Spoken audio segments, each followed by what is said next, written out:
interest in asking questions, so I hope you will afford us as much time as you can today. And with that, I will let you begin, and then we will turn to the room for one question and one follow. Fantastic.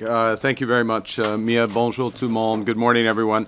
On Monday, Canadians elected a new government to stand up to President Trump and to build a strong economy. Canadians also sent a clear message that their cost of living must come down and their communities need to be safe. As Prime Minister, I've heard these messages loud and clear, and I will act on them with focus and determination. Les Canadiens et Canadiennes ont fait entendre. Canadians made their voices heard with a voter turnout rate that hasn't been seen in the last 30 years.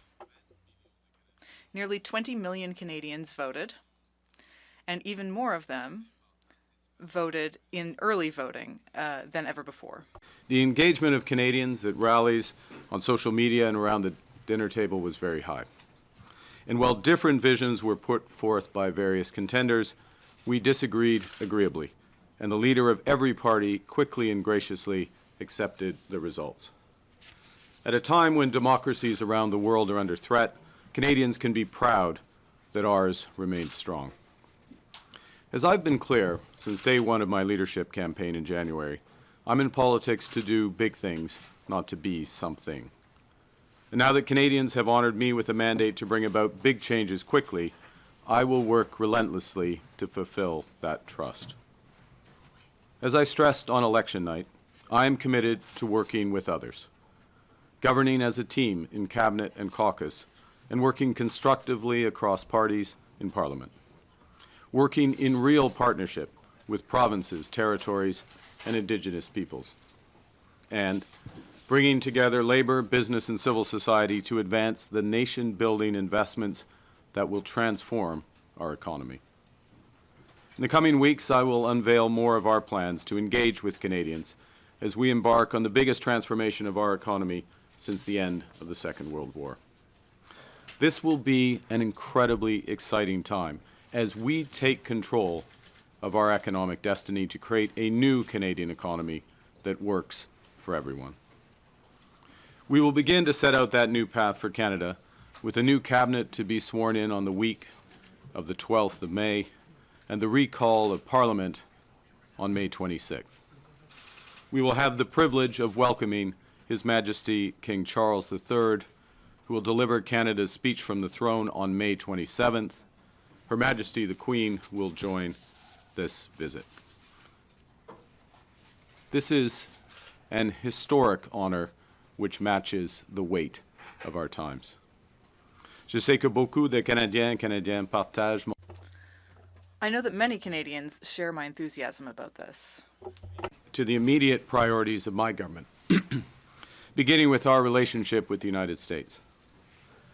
As I've stressed repeatedly, our old relationship, based on steadily increasing integration, is over. The questions now are how our nations will cooperate in the future and where we in Canada will move on. Peu après le début de campagne électorale. Shortly after the start of the election campaign, I met with President Trump, or I spoke to him. We both agreed.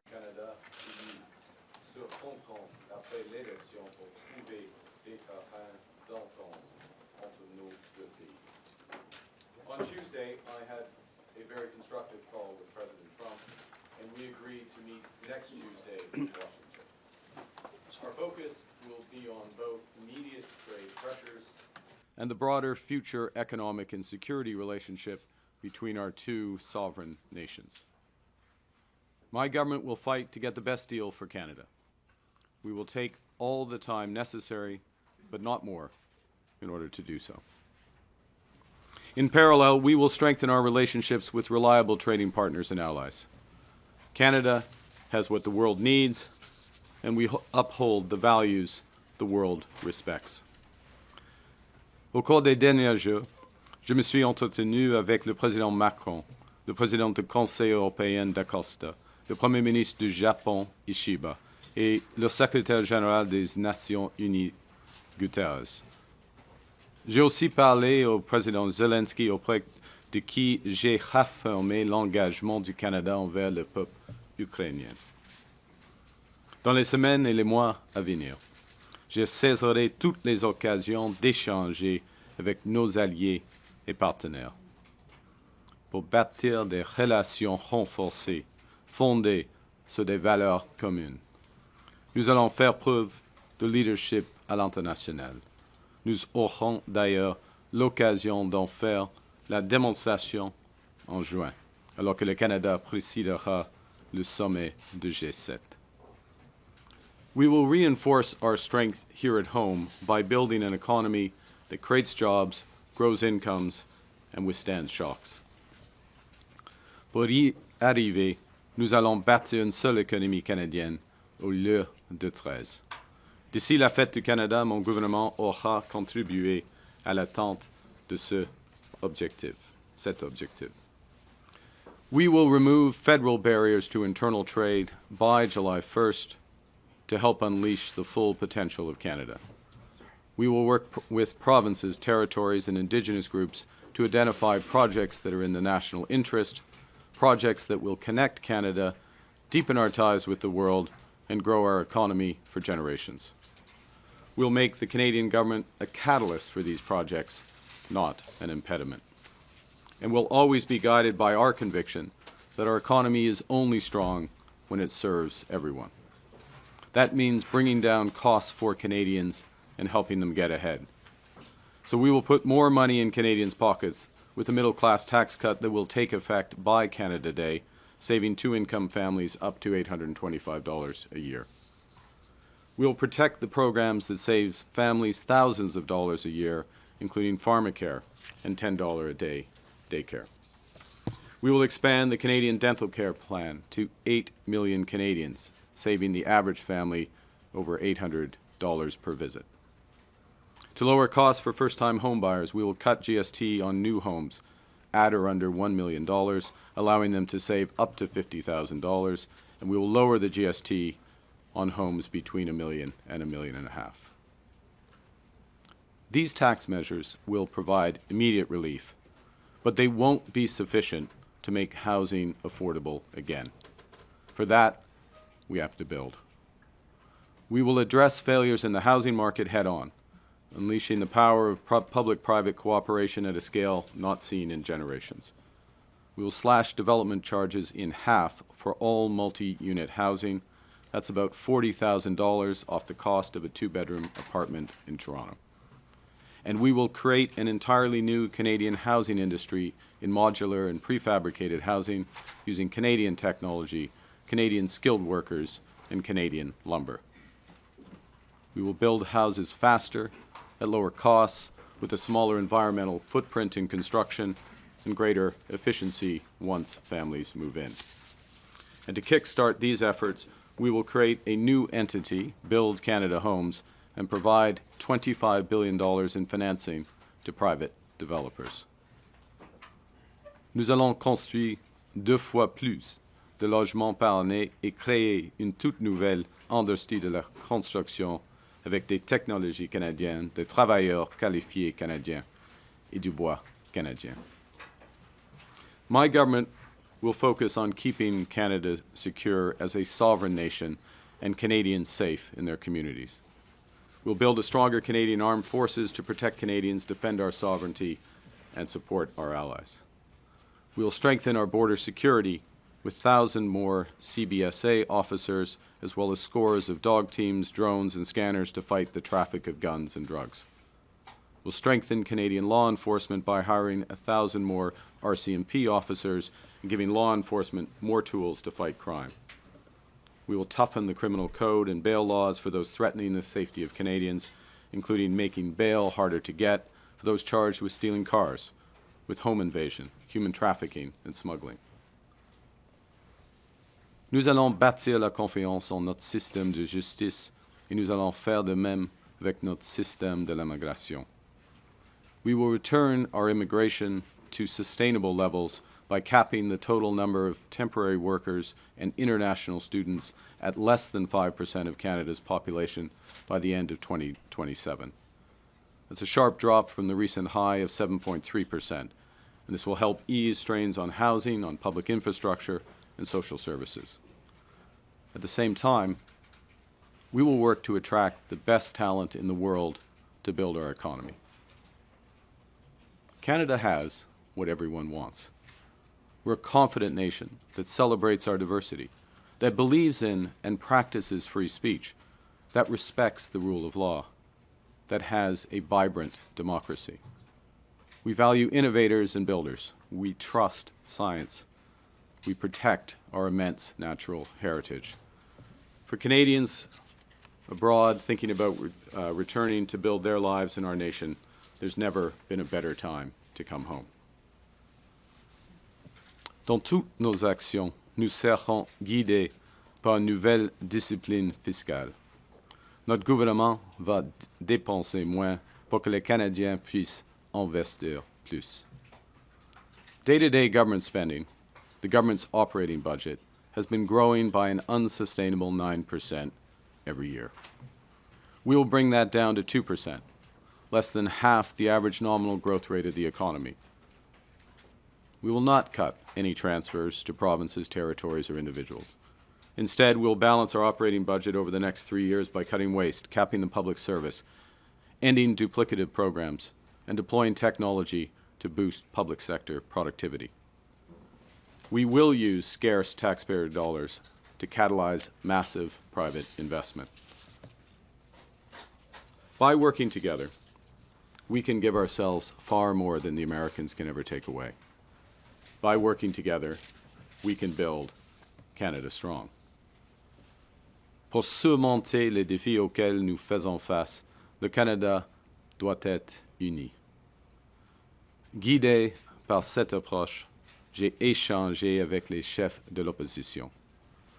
J'ai fait part de mon intention de travailler avec eux pour rendre notre gouvernement plus efficace, soutenir nos travailleurs et nos entreprises et remettre notre économie sur la bonne voie. J'ai aussi échangé avec les premiers ministres des provinces et territoires qui sont des partenaires essentiels du gouvernement fédéral. Avec eux, je m'attends à continuer le travail étamé lors de la rencontre des premiers ministres que nous avons tenue avant l'élection, où nous nous sommes étendus pour abattre des barrières qui freinent le commerce interne et la mobilité de la main-d'œuvre. Canadians in the NHL play for a variety of teams passionately against each other. But when they're in a once-in-a-lifetime series such as the Four Nations or the Olympics, those same Canadians come together to win it all. During elections, Canadians play and cheer for different teams. Now that election is over, and we are in a once-in-a-lifetime crisis. It's time together, it's time to come together to put on our Team Canada sweaters and win big. Il est temps d'être unis. Unis, le Canada a accompli des choses difficiles, des choses qui semblaient impossibles. Now is the time for ambition, to be bold, to meet this crisis with an overwhelming positive force that is a united Canada. It's time to build, and my government is getting to work to build. Build big, bold, and build now. Thank you very much, and I look forward to your questions. Thank you very much. We will go to the room for questions. One question, one follow. Because there is a long list, let's try and keep the questions as short as possible. We'll start with Ashley Burke from CBC. Good morning, Prime Minister. What specifically do you want to get out of your first in-person meeting with President Trump, and will you be focused on trying to get the tariffs lifted? Thank you for the question. For the first meeting, as I mentioned in my remarks, and the President and I discussed when we had our constructive call, there are two sets of issues. There are the immediate tariffs, both sectoral and so-called reciprocal and fentanyl tariffs, and then there is the broader relationship. So addressing both sets of issues. We'll see how that progress goes. It's important to get engaged immediately, which has always been my intention, has always been his intention, and I'm pleased to have the opportunity for quite a comprehensive set of meetings that will take place on Tuesday. How do you avoid an Oval Office ambush like we saw happen to President Zelensky? Look, I go there with the expectation of constructive, difficult but constructive discussions. That's the spirit of the conversations that the President and I had. You go to these meetings well prepared, understanding the objectives of your counterpart, and always acting in the best interest of Canada, and we'll go from there. Thank you. Mélanie Marquis, La Presse. Bonjour, M. Carney. Bonjour, madame. Félicitations. Vous avez réclamé un mandat fort pendant toute la campagne. Vous avez une minorité aujourd'hui. Qu'est-ce que ça change pour vous dans la façon de gouverner? Puis qu'est-ce que ça change aussi au rapport de force avec l'administration Trump? Alors, premièrement, merci pour votre question et vos félicitations. Je crois que nous avons un mandat fort parce que pendant la campagne électorale, j'étais très clair.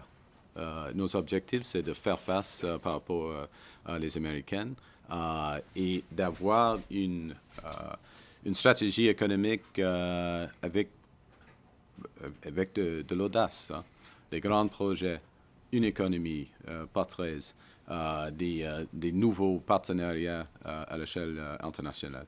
Et nous avons reçu plus de 8,5 millions de votes. C'est le plus haut niveau dans l'histoire du Canada. Nous avons des députés dans toutes les provinces. Nous sommes dans une majorité en 7 provinces sur 10. Nous avons le niveau des députés le plus haut au Québec, par exemple, depuis 1980, je crois, et le niveau le plus grand dans l'histoire de la Colombie-Britannique, par exemple. Alors, une campagne très transparente, une plateforme claire et un mandat fort. Mais, cela dit, il faut travailler avec le Parlement et surtout avec le Québec et avec les provinces et les territoires afin de mettre en œuvre ces objectifs, cette plateforme. Mais par rapport à ça, est-ce que ça change votre rapport de force par rapport à l'administration Trump? Puis Je ne crois pas. Je ne crois pas. Vas-y. Poser en même temps ma question de suivi. Là. Oui. Vous avez une minorité. Est-ce que vous seriez intéressé à accueillir au sein du caucus libéral des députés d'autres partis? Puis est-ce que des tentatives qui ont déjà été faites en coulisses pour les convaincre de traverser la ligne? Je crois que, comme j'ai dit, mon mandat est fort. C'est fort. Nos objectifs sont clairs. Et par exemple, j'ai eu des conversations une conversation très constructive avec M. Blanchet en ce qui concerne la stratégie pour le Canada et une conversation constructive avec M. Poilievre en ce qui concerne notre stratégie par rapport aux Américaines. Si je me dis, il n'y a qu'un Premier ministre et nous avons des objectifs assez similaires. Alors, c'est un mandat fort pour moi et en ce qui concerne les négociations avec les Américains, c'est clair pour M. Trump, qui est le Premier ministre du Canada. Hélène Buzzetti, Oui, bonjour, M. Carney. Bonjour. Bonjour. Vous le savez bien, M. Poilievre n'a pas gagné son siège. Il va donc essayer de revenir au Parlement en demandant à quelqu'un de lui céder le sien. Vous aurez, vous, à déclencher une élection partielle. J'aimerais savoir quelle sera votre réflexion pour choisir la date de cette partielle. Est-ce que ce sera le plus tôt possible ou on le laisse attendre jusqu'en novembre? J'ai déjà indiqué à M. Poilievre que je vais déclencher une élection partielle si c'est la décision du Parti conservateur aussitôt que possible. Simple. I've already indicated to Mr. Poilievre that if it's the decision of him and the Conservative Party to trigger, if I can put it that way, a by-election, I will ensure that it happens as soon as possible. Okay. No games, nothing, straight. OK. Et donc, je n'aurai pas de supplémentaire là-dessus, mais vous avez dit aussi que vous allez demander au roi de venir. Vous avez Pardon? dit aussi que vous allez demander au roi de venir lire le discours du trône. Oui. Comme vous le savez, vous avez gagné beaucoup de sièges au Québec parce qu'il y a bien des nationalistes qui ont accepté de vous prêter leur vote, un vote qu'ils auraient peut-être donné au Bloc québécois autrement. Des nationalistes qui ne sont pas nécessairement en amour avec la royauté britannique. Comment croyez-vous que ça va être reçu et comment leur expliquez-vous ça? C'est simple, puis le roi, c'est une... premièrement, j'ai demandé au roi et Sa Majesté, il l'a accepté. Alors, il va assister à l'ouverture du Parlement. Ça, c'est clair. Et c'est cette situation, cette décision souligne la souveraineté du Canada. C'est absolument clair. C'est un message très clair par rapport les autres pays à travers le monde. Et c'est un honneur. Voilà. Merci. To be clear, I made the request of His Majesty, and he has accepted. He will open Parliament with the speech from the throne, and that is it clearly underscores the sovereignty of our country. En quelle façon ça souligne la souveraineté de demander au monarque de notre pays? C'est la troisième question ou c'est quoi? Yeah, but my question was cut off. Okay, yeah. In what way? It underscores this is the ultimate head of state, which underscores one of the points I made. I'll answer it this way. Quand je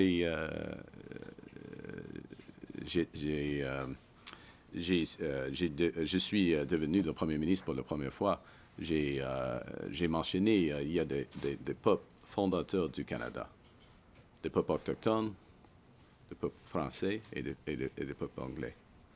Et alors, ça indique les fondations de notre nation, la nation canadienne. D'accord. Kenzie Gray, Global. Hi, Mr. Carney. In your second call with the president, did Mr. Trump outright say or insinuate at any point that Canada should become the 51st state? He did not. All right. We've heard Mr. Trump on April 23rd and his surrogates throughout the final days of the campaign reiterate the idea that they believe Canada should become the 51st state. On the campaign trail, you said on multiple occasions that respect for Canada would be one of the key things in terms of having a meeting with him. Do you think over the past few days we have seen respect for Canada from the Trump administration? Look, it's always important to distinguish want from reality. La volonté et la réalité, right?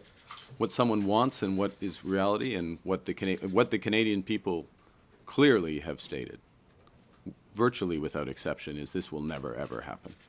And if any of the leaders of the party and their representatives would attest to that, I think the votes attest to it. I think the public dialogue attests to it as well. We're meeting as heads of our government to discuss that partnership. Now, I'm not pretending those discussions will be easy or they won't proceed in a straight line. There will be zigs and zags, ups and downs. But as I said in my remarks, I will fight for the best deal for Canada and only accept the best deal for Canada and take as much time that's necessary. Davis Legree, iPolitics. Hi, thanks for taking our questions. Just one from me to try and squeeze some more reporters in. But to my colleague's point, the White House's public position has continued to be that Canada should be the 51st state. You yourself have said that Donald Trump is trying to break Canada. Considering all that, how can you expect good faith negotiations when you travel to Washington next week? Look, I think first I've had the direct conversation with him on whatever day it was, Tuesday, I guess it was, a couple of days ago. And we agreed to have those negotiations. Very clear discussion between us, as I said, very constructive. I would say the time allocated to our meeting and the seniority of he's the president, so that's as senior as you get, but the other members of his administration who will be assisting at those meetings suggest the seriousness of the discussions. Again, do not expect white smoke. out of that meeting. There'll be white smoke probably later somewhere else in the world this month, but do not expect that. But so that's the first thing, is just the level of, the direct dialogue, the discussion, the level of people there. The second point, I'll make it quickly, and thank you for restricting the question so others can get in, is that he respects, as others who are good negotiators, and he's one of the best negotiators, they respect strength. That's why we're building Canada strong. There's lots of reasons to build Canada strong, but the point is, and I will make this point repeatedly, we have more than enough to do here at home. That point about we can give ourselves more than the Americans can take away is absolutely right. We can have a bigger boost to our economy, to incomes, to jobs, by focusing on building one Canadian economy, by building these nation-building projects, by focusing on getting productivity up, by reducing government waste, by driving investment in this country. And so that is a good in and of itself. We're going to focus on that while we have these negotiations with the Americans. And if the negotiations with the Americans take longer, so be it. We've got more than enough to do here. Kyle Duggan, the Canadian Press. Mr. Carney, will you be pursuing a formal governing pact of any kind with the NDP? No. Short answer, no. And why not? Why? That's my response. Is we campaigned on a very clear set of objectives, very clear policies to back those up, and we received the highest number of votes in Canadian history. Yes, it is not quite a majority, but highest number of votes. As I said moments ago, majorities in 7 of the 10 provinces, seats in all the provinces, highest vote totals and deputy counts in a number of those provinces. And it's also a style of governing as well, which is, in order to do what we need to do as a country, we will need to work in partnership with all the provinces, with Indigenous peoples. Yes, obviously, by definition in Parliament, we will need to get majority support to pass legislation. But this is legislation that Canadians, or at least we will be putting forth legislation that's consistent with our platform and consistent with the requirements of the time. And I will remind that it's not just words. We are in a crisis. If you look at the terrible manifestation of that today in Oshawa for the GM workers, 2,000 GM workers, and I'll just express my deepest sympathy for them and their families. A very difficult time. We are committed to supporting workers. All the dollars from our tariffs going to support workers. Fighting hard for our auto sector, all our sectors, in these negotiations with the Americans, and making sure that companies act in true partnership as well in maintaining employment and investment in Canada. And if not, there will be consequences for those companies. Thank you. Louis Blouin, Radio-Canada. Bonjour, Monsieur Carney. Est-ce que, dans votre vision des négociations qui s'en viennent avec Monsieur Trump, d'après vous, est-ce qu'il faut que les tarifs américains soient levés avant que vous commenciez à négocier un accord économique global avec lui? On verra. C'est une option, M. Blouin, dans un sens, je ne veux pas négocier au public, en effet. Il y aura des discussions difficiles en ce qui concerne, par exemple, les tarifs, selon nous. Les tarifs de fentanyl, c'est pas clair pourquoi ils sont encore en place. Mais ce sera une négociation complexe. D'accord. The essence of my answer was I don't want to negotiate in public, so I'm not sure I need to add the other words that were around it. But look, it is complex. Particularly, there are examples where, certainly from our perspective, the fentanyl tariffs, were not merited to begin with, but are even less merited given all the steps that the government of Canada has taken and the progress that's been made. This will be a broader discussion, and it's one of the cards that they have, and therefore we'll see how it plays out. D'après vous, qu'est-ce que Donald Trump veut dans cette négociation? c'est une des questions de discussion. Parce qu'il y a, il a quelques objectifs, équilibre dans la balance commerciale, premièrement, l'arrêt de fentanyl, deuxièmement, et puis l'augmentation des dépenses militaires, troisièmement, et puis, mais les objectifs américains changent de temps en temps. Il y a une volatilité des objectifs américains.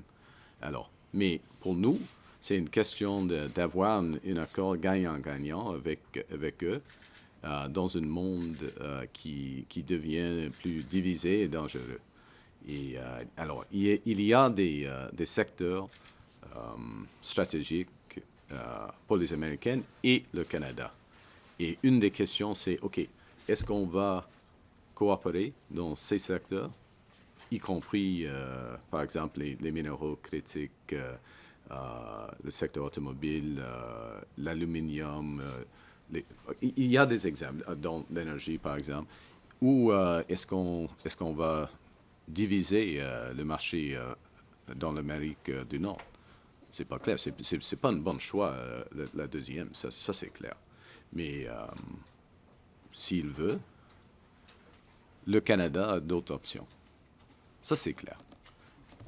Ça, c'est clair. We'll have time for one more very fast question. Catherine Levesque from the National Post. Okay, I'll try to make it two very fast. Good. Prime That's the Minister. spirit. That's the spirit, Catherine. That'll get me coming back. Your party picked up seats across the country but lost a few seats in Ontario. Why do you think that is, and did those seats cost you your majority? Well, I think arithmetically, yes, but we could pick other, other seats that went various ways. We'll reflect on that. I think as I said at the top, what I take as the Canadians voted for many reasons in different circumstances. First and foremost, what we've been talking about most of this time, standing up to the Americans, getting the best deal for Canada. That's there. Relatedly, a strong economy that works for everyone. But also, clearly, affordability issues. We had a big focus on affordability, security, and safety. That's what we take. That's what we take as maybe I should say personally. I take as the mandate that the focus of this government should be on those issues. As you know, to govern is to choose. You have to decide where you're going to focus. And I'm signaling, and of course there will be a speech from the throne and subsequent communications, but I'm signaling clearly where that focus is. And can we expect your cabinet to be larger than your previous one, and will François-Philippe Champagne remain as finance minister? Did he ask you to ask that question? Now we know your sources. Yeah. We will look. I committed to an efficient cabinet, a focused cabinet, cabinet with parity, gender parity. And we'll work towards it. Those final decisions haven't been made. So, Monsieur Champagne he will have to wait. Sorry about that. Thank you very much. I think we have to respect the president of the. We have to respect the. I am truly sorry, but the Prime Minister does have to go. Yeah, bien sûr, of course. Yeah. Okay, that's fine. Yeah. What do you want? No. Let's not get carried away. All right, thank you.